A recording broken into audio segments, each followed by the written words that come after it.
Chris, you going to be out there skating, putting on those skates, doing a couple twists, I don't think little anyone turns, wants to see twirls? that. I haven't skated since I was a kid. Speaking of kids, look at these great kids from Holy Family Catholic School in Whitefish Bay. Spoke to 3 different classes, 3rd, 4th, and 5th graders. Main focus and the biggest reason why I do these school talks, we talk severe weather, what to do in those tornado situations, severe weather situations, the difference between a watch and a warning. They got that all down, so hopefully they're ready for severe weather season. We're ready for winter season. Look at some of these flurries passing through parts of southeastern Wisconsin. At the most, I think, folks, you're going to pick up a dusting on some of those windshields or your cars or sidewalks or your driveway. This is all going to power through from northwest to southeast. Then we'll catch a lull, and guess what? We're going to have more possible snow into the evening hours, and this could last into Saturday morning. Here's some good news. Temperatures are more mild compared to this time yesterday. We have clouds and more of a west wind.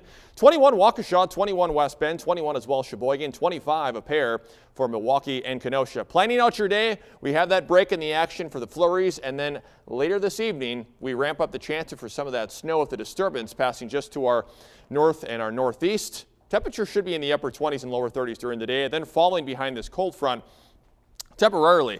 We're going to switch the pattern just a bit for the weekend, early parts of next week.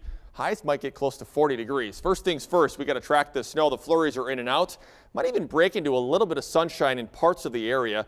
And then notice the snow trends. There's a nice little line of energy upstairs in the atmosphere generating some of these snows, and these bands and these squalls will push in southwest to northeast. Maybe by 7 o'clock we're going to have a chance for the evening hours. Little break once again, then more snow developing after midnight.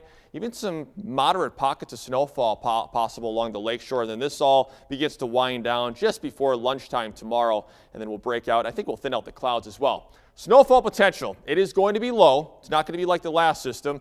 Our northern areas will have the best chance for 1 to 2 inches. From there south up to an inch, dusting to an inch, I think from Kenosha we're seeing through the metro, and then just south of Sheboygan. Our southern areas, our southern tier, might only pick up flurries and snow showers. Here's the bottom line. I want to take you through what we're expecting for the system. Starting this evening, it lasts until the morning hours. Everything looks to be done between, I think in terms of the snow, 10 a.m. to about noon tomorrow. Highest totals will be north. Overall, looking at the area, I think a dusting to as much as 2 inches. Don't just look at that 2 inches. So there's going to be, I think, a pretty good area of well less than 2 inches. Slippery stretches, you'll need that brush or possibly that shovel depending on where you are living at this point with the snowfall on the way. Near 40 for Saturday, Sunday, Monday. Everything comes to an end tomorrow morning for the snow.